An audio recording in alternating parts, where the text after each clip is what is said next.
இந்த காவல்துறையோட சாதி திமிரையோ பாமர மக்கள்கிட்ட ஏன் காட்டுற? அப்படி உனக்கு சாதி திமிர் இருந்துச்சுன்னா நீ சட்டை கட்டி வச்சுட்டு ஏதாவது சாதி சங்கத்தில் சேர்ந்துருப்போம். இல்லாம ஒருவனை தேவையில்லாம அவர்கள் மீது பொய் வழக்குகளும் அவர்கள் மீது அடுத்தடுத்த குற்ற வழக்குகளும் நீங்க இணைச்சு நீங்களே அவங்களை ரவுடியாகவும் அவர்களை ஒரு குற்றவாளியாக மாத்துறதே காவல்துறையா இருக்கேன். தயவு செஞ்சு கையில அதை உங்களோட புத்தில இருந்து அதை எடுத்துருங்க.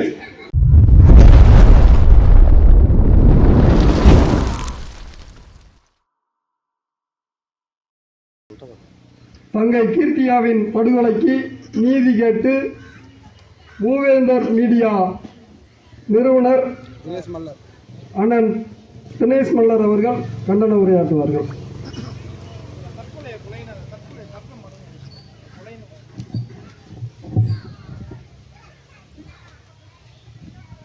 அன்பு சகோதரி கீர்த்தியாவுடைய கொலைக்கு காரணமான ஷர்மிளாவை கைது செய்ய கோரியும் தொடர்ந்து தேவேந்திரகுல வேளாளர் இளைஞர் மீது பொய் வழக்கு பதிவு செய்யும் காவல்துறையை கண்டித்தும் நடக்க இருக்கும் ஆர்ப்பாட்டத்தில் இதுவரை கலந்து கொண்ட கட்சிகளாக இருக்கட்டும் இயக்கங்களாக இருக்கட்டும் தற்போது வந்திருக்கக்கூடிய தோழமை சகோதரர்களாக இருக்கட்டும் அனைவருக்கும் என்னோட முதற்கண் வணக்கத்தை தெரிவித்து கொண்டு தொடர்ந்து தென் மாவட்டங்கள்லாம் பார்ப்போம். நிறைய இடங்களில் இந்த சாதி பிரச்சனைன்னு உருவாகிறது. தொடர்ந்து தேவேந்திரகுல வேளாளர்கள் படுகொலை அப்படின்றத நம்ம தொடர்ந்து பார்ப்போம். முக்கால்வாசி இந்த இரு சமூகங்கள் கூட பிரச்சனை உருவாக்குறதே நான் பொறுத்தளவு காவல்துறை தான் நான் குற்றம் சாட்டுங்க.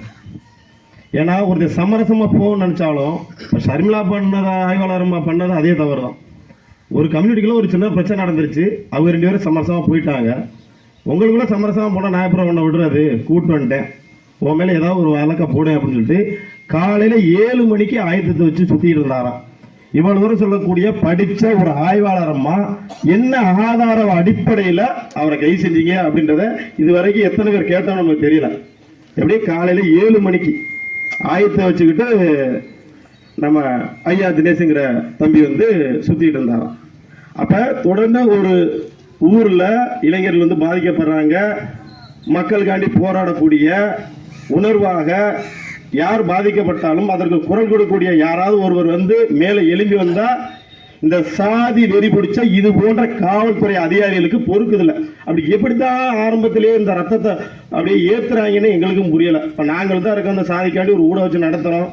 ஆனால் அனைத்து தமிழ் சமூகமும் ஒன்றாக இருக்கணும், இருக்கக்கூடிய தமிழ் குடிகள்லாம் ஒன்றா இருக்கணும், ஒரு இடத்துல பயணிக்கணும், எதை பேசணும் எதை பேசக்கூடாது. சிலர் சாதியை சொல்லி அவனோட உணர்வேத்திய தன்னவளத்துக்கு நினைப்பான். அப்படி இருக்கும்போது ஒரு காக்கி சட்டை போட்ட ஒரு காவல் ஆய்வாளருக்கு என்ன அப்படி ஒரு சாதி திமிரு? என் தங்கச்சி ஒரு தப்பு பண்ணிருச்சு. என்னன்னா அந்த ஏதோ பயிர் கடிக்கிற மருந்து ஒன்று இருக்கு, அந்த மருந்து என்ன இருக்கு வீட்டில் இருந்துட்டு இந்த மாதிரி எங்கள் அண்ணனை பண்ணலாம் நான் குடிச்சிட்டு செத்துடுவேன் அப்படின்னு மிரட்டிகிட்டே இருந்திருக்குது. இதுலேயும் பாருங்க நீதிமன்றத்தில் இந்த கொலைக்கு காரணமாக இருந்த ஷர்மிளாவுக்கு ஆதரவாக இங்கே ஒரு வக்கீல வாதாடுறாரு. இந்த விஷத்தை குடிக்கிறதுக்கு யாரோ இங்கே தூண்டிட்டாங்க, கடையிலேருந்து வாங்கி அதை கொடுத்துருக்காங்க. கொடுத்ததுனாலதான் இந்த பொண்ணு குடிச்சிட்டு செத்துருச்சு. இதுக்கும் காவல் ஆய்வாளருக்கு சம்பந்தம்லன்னு பேசுறாரு யாரு? அரசு தரப்பு வக்கீல். அப்படி இந்த பெண்ணு தானா யாரோ தூண்டுதல் பேர் அப்ப ஒரு ஆள் பண்ணிருப்பாப்புல, இன்னொன்று சொல்லிருப்பாங்கல்ல, ஒரு ஐடியா கொடுத்துருப்பாரு. ஏம்மா இதை நீ பண்ண வேணாம், பெட்ரோல் எடுத்துக்க, உன் மேல நீ ஊத்திக்கிட்டு பத்த வச்சுட்டு அந்த காவல் ஆய்வாளர் போய் கட்டி பிடிச்சிக்கமான ஐடியா கொடுத்துருப்பாருல்ல. அப்ப எப்பேற்பட்ட பொய்க்கெல்லாம் காவல்துறையோட பணி என்ன?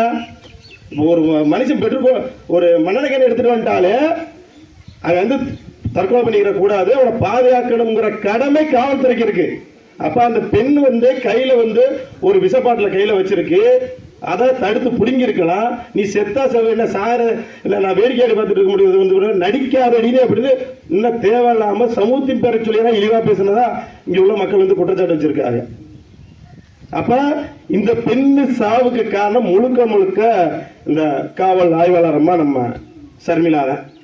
வீடியோ ரெக்கார்ட் இருக்கு இல்ல பாத்துட்டேன், நான் வீடியோ எல்லாம் பார்த்தேன், எல்லாமே பார்த்துட்டு தானே இது பண்றேன். அப்ப இங்க பிரச்சனை உருவாக்குறது யாரு? ஒரே சமூகத்தில் பிரச்சனை நடக்குது, பேச்சுவார்த்தை நடக்குது, முடியுது, அதோட விட்டு இருந்தால் இந்த பிரச்சனை வந்திருக்காது. இன்னைக்கு இதுவும் அவருக்கு கணவர் இல்லைன்னு வேற சொல்லப்படுறாங்க ஆய்வாளர் அம்மாவுக்கு. இது இவ்வளவு தூரம் சாதி எறியோட்டு இது என்ன சாதிக்க போகுதுன்னு எங்களுக்கும் தெரியல. ஒரு இளைஞர் மீது பொய் வழக்குகளை போட்டு இப்ப நிறைய பேர் இன்னைக்கு ஆயுதம் எடுக்கக்கூடாதுன்னு எல்லா பேரும் விரும்புறாங்க. நானே அதுதான் விரும்புறேன். ஆயுத புரட்சியில விட பேனா புரட்சி தான் வெல்லும் அப்படின்னு ஒவ்வொரு ஆளுக்கும் ஒரு நிலைப்பாடு. சகோதரர் அருமையா சொன்னாரு. ஒரு போராட்ட காலத்துல தேசிய கொடியை போத்திக்கிட்டு போராட்ட காலத்துல நில்லுங்க. அப்ப எப்படி தேசிய கொடியை அவமதிப்பு பண்ற மாதிரி ஆயிரும். வந்து நில்லுங்க. ஏன்னா அவர் சட்டம் படிச்சிருக்கிறவர், அவருக்கு அவ்வளவு நுணுக்கம் தெரியுது. நாங்க படிக்கல, நமக்கு தெரியல. அதை நம்ம கையில் எடுக்க தவறிட்டோம். அப்போ ஒவ்வொரு போராட்ட குணமும் நம்ம எல்லாம் எங்கேயோ மை கிடைக்குது, பேசுறோம், கடந்து போறோம் அப்படின்ற மாதிரி நம்ம ஒவ்வொரு நிகழ்வுலையும் கடந்து போயிட்டு இருக்கோம். இதற்கு ஒரு ஆணித்தரமான தீர்வை இந்த பகுதியில் இனிமேல் எந்த பகுதியிலுமே இது போன்று பொய் வழக்குகளோ இந்த காவல்துறையோட சாதி திமுறையோ பாமர மக்கள்கிட்ட ஏன் காட்டுற? அப்படி உனக்கு சாதி திமுறை இருந்துச்சுன்னா நீ சட்டை கட்டி வச்சுட்டு ஏதாவது சாதி சங்கத்தில் சேர்ந்துருப்போம். காவல் உடையில உனக்கு என்ன சாதி திமுறை? தனிப்பட்ட ஆள்கிட்ட நீ மோதிக்க. நேற்று அருமையாக பேசுகிறார் அண்ணன் செல்வகுமார் அண்ணன் கூட. சட்டையை கழட்டி வச்சுட்டு வாங்க, நான் எதுக்கும் தயாராக தான் இருக்கேன். காக்கி சட்டைகள் ஏமா நீ வந்து எங்கள்கிட்ட போட்டி வர்றேன். அரசு அதிகாரத்தை வச்சுக்கிட்டு ஒருவேளை அரசு துறைக்கு போயிட்டாலே வந்து அந்த திமிர் வந்துடுதா என்னன்னு எங்களுக்கும் தெரியல. அருமையாக சொன்னார் சகோதரர். அரசு வேலைக்குள்ள போனவங்க 50 பேருமே இத்தனை ஏக்கரில் இடம் வாங்குறாங்க, இத்தனை ஏக்கரில் இது பண்ணுறாங்க. கான்செப்டோட பார்த்தீங்கன்னா 5 மாடியில் வீடை கட்டுறாரு, சொத்து வாங்கி போறாரு. எப்படித்தான் இருந்தது. ஆனால் உண்மையாக நேர்மையாக உழைக்கக்கூடிய காவல்துறை நான் கண் கூட பார்த்துருக்கேன். இப்போ சகோதரர் சொன்ன மாதிரி ரொம்ப ஏழ்மையா டிஎஸ்பியா இருக்கிறோட 2 வீலரில் போனதெல்லாம் பார்த்துருக்கோம். ஒரு கான்ஸ்டபிள் காரில் போகிறதுக்கும் ஒரு டிஎஸ்பி சாதாரண ஒரு இது பைக்கில் போகிறதுக்கும் பார்க்குறோம். அப்போ நேர்மையாக இருந்தால் இங்கே எதையும் சாதிக்க முடியாது அப்படின்றது தெரிஞ்சு இந்த சிக்கல்லாம் பண்ணுறாங்கன்னு தெரில.